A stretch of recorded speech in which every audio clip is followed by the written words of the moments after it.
Top tiers of all time. 10. Vladimir Levin. Vladimir Leonidovich Levin is a Russian individual famed for his involvement in the attempt to fraudulently transfer $10.7 million via Citibank's computers. According to the coverage, in 1994 Levin accessed the accounts of several large corporate customers of Citibank via their dial-up wire transfer service, financial institution Citibank Cash Manager, and transferred funds to accounts set up by accomplices in Finland, the United States, the Netherlands, Germany, and Israel. In February 1998 he was convicted and sentenced to 3 years in jail, and ordered to make restitution of $240,015. Citibank claimed that all but $400,000 of the stolen $10.7 million had been recovered. 9. Albert Gonzales. Albert Gonzales, born 1981, is an American computer hacker and computer criminal who is accused of masterminding the combined credit card theft and subsequent reselling of more than 170 million card and ATM numbers from 2005 through 2007, the biggest such fraud in history. Albert Gonzales was born in 1981 in Cuba. During his spree he was said to have thrown himself a $75,000 birthday party and complained about having to count $340,000 by hand after his currency counting machine broke. Gonzales stayed at lavish hotels but his formal homes were modest. On March 25, 2010, Gonzales was sentenced to 20 years in federal prison. 8. Kevin Poulsen. Kevin Lee Poulsen, born November 30, 1965, is an American former Black Hat hacker and a current editor at Wired. On June 1, 1990, he took over all of the telephone lines for Los Angeles radio station KISS FM, guaranteeing that he would be the 102nd caller and win the prize of a Porsche 944 S2. When the Federal Bureau of Investigation started pursuing Poulsen, he went underground as a fugitive.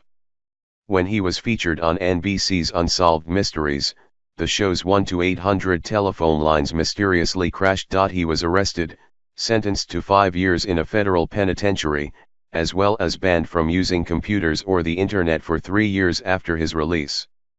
He was the first American to be released from prison with a court sentence that banned him from using computers and the internet after his prison sentence. 7. Robert Tappan Morris. Robert Tappan Morris, born November 8, 1965, is an American computer scientist and entrepreneur. He is best known for creating the Morris worm in 1988, considered the first computer worm on the Internet. Morris was prosecuted for releasing the worm, and became the first person convicted under the then new Computer Fraud and Abuse Act. He went on to co-found the online store Viabe, one of the first web-based applications, and later the funding firm Y Combinator. In 1989, Morris was indicted for violating United States Code Title 18, the Computer Fraud and Abuse Act. He was the first person to be indicted under this act. In December 1990, he was sentenced to 3 years of probation, 400 hours of community service, and a fine of $10,050 plus the costs of his supervision. He appealed, but the motion was rejected. 6. Michael Kals. Michael Kals, born 1986, also known as Mafia Boy, was a high school student from West Island, Quebec, who launched a series of highly publicized denial-of-service attacks in February 2000 against large commercial websites, including Yahoo, FIFA.com, Amazon.com, Dell Incorporation, E-Trade, eBay, and CNN. He also launched a series of failed simultaneous attacks against 9 of the 13 root name servers. In late 2008, with journalist Craig Silverman, Kals announced he was writing a book, Mafia Boy: How I Cracked the Internet and Why It's Still Broken. 5. Kevin Mitnick. Kevin David Mitnick, born August 6, 1963, is an American computer security consultant, author, and hacker, best known for his high-profile 1995 arrest and later 5 years in prison for various computer and communications-related crimes. Mitnick first gained unauthorized access to a computer network in 1979, at 16, when a friend gave him the phone number for the ARC, the Computer System Digital Equipment Corporation, DEC, used for developing their RSTS operating system software. He broke into DEC's computer network and copied their software, a crime he was charged with and convicted of in 1988. He was sentenced to 12 months in prison followed by 3 years of supervised release. Near the end of his supervised release, Mitnick hacked into Pacific Bell voicemail computers. After a warrant was issued for his arrest, Mitnick fled, becoming a fugitive for 2.5 years. According to the U.S. Department of Justice, Mitnick gained unauthorized access to dozens of computer networks while he was a fugitive.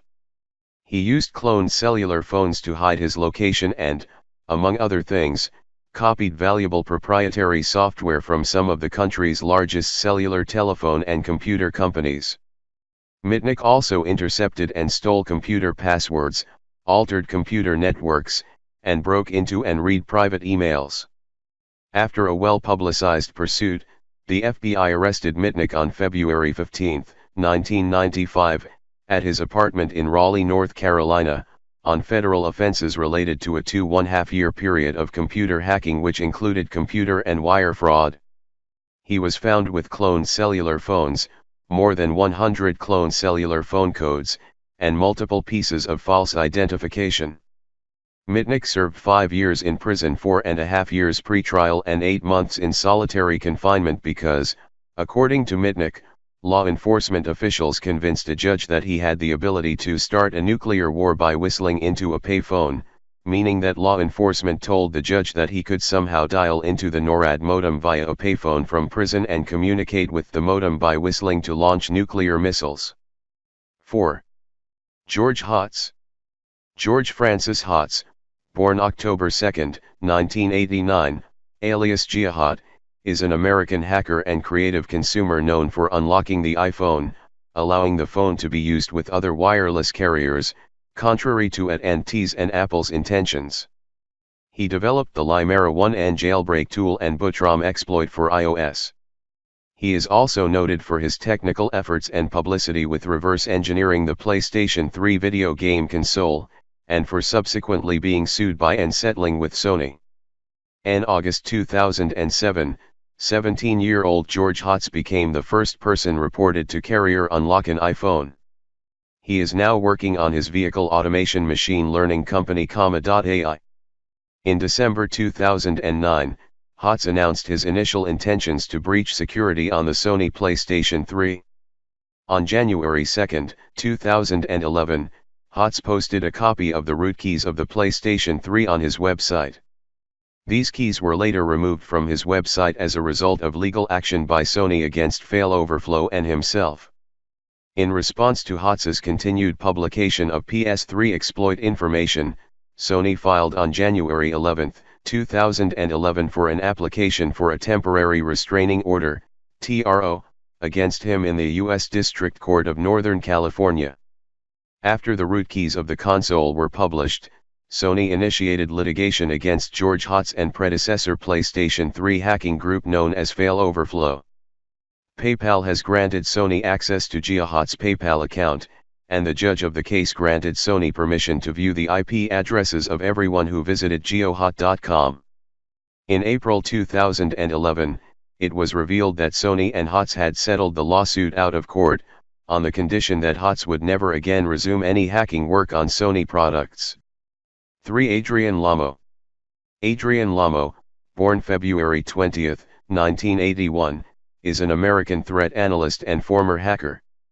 Lamo first gained media attention for breaking into several high-profile computer networks, including those of the New York Times, Yahoo, and Microsoft, culminating in his 2003 arrest. In December 2001, Lamo was praised by WorldCom for helping to fortify their corporate security.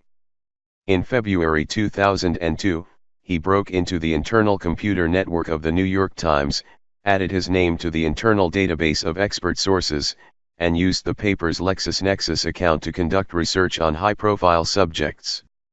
The New York Times filed a complaint, and a warrant for Lamo's arrest was issued in August 2003 following a 15-month investigation by federal prosecutors in New York.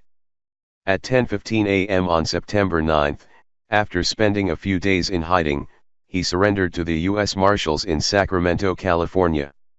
He resurrendered to the FBI in New York City on September 11, and pleaded guilty to one felony count of computer crimes against Microsoft, LexisNexis, and the New York Times on January 8, 2004. In 2010, Lamo indirectly reported U.S. soldier Chelsea Manning to the Army's Criminal Investigation Command, claiming that Manning had leaked hundreds of thousands of sensitive U.S. government documents to WikiLeaks. 2. Gary McKinnon. Gary McKinnon, born February 10, 1966, is a Scottish systems administrator and hacker who was accused in 2002 of perpetrating the biggest military computer hack of all time. McKinnon was accused of hacking into 97 United States military and NASA computers over a 13-month period between February 2001 and March 2002, at his girlfriend's aunt's house in London, using the name Solo. The U.S. authorities stated he deleted critical files from operating systems, which shut down the United States Army's Military District of Washington network of 2,000 computers for 24 hours. McKinnon also posted a notice on the military's website, "Your security is crap." After the September 11 attacks in 2001, he deleted weapons logs at the Earl Naval Weapons Station, rendering its network of 300 computers inoperable and paralyzing munitions supply deliveries for the U.S. Navy's Atlantic Fleet. McKinnon was also accused of copying data, account files, and passwords onto his own computer. U.S. authorities stated the cost of tracking and correcting the problems he caused was over $700,000. While not admitting that it constituted evidence of destruction, McKinnon did admit leaving a threat on one computer. U.S. foreign policy is akin to government-sponsored terrorism these days. It was not a mistake that there was a huge security stand-down on September 11 last year. I am Solo. I will continue to disrupt at the highest levels. U.S. authorities stated that McKinnon was trying to downplay his own actions. A senior military officer at the Pentagon told the Sunday Telegraph, "As a result of Mr. McKinnon's actions, we suffered serious damage. He did very serious and deliberate damage to military and NASA computers." 1. Jonathan James. Jonathan James, 16-year-old black hat hacker Jonathan James, became the first juvenile imprisoned for cybercrime. James gained his notoriety by implementing a series of successful intrusions into various systems. In an anonymous PBS interview, he professes, "I was just looking around, playing around. What was fun for me was a challenge to see what I could pull off." James' major intrusions targeted high-profile organizations such as NASA and the Department of Defense. He cracked into NASA computers, stealing software worth approximately $1.7 million.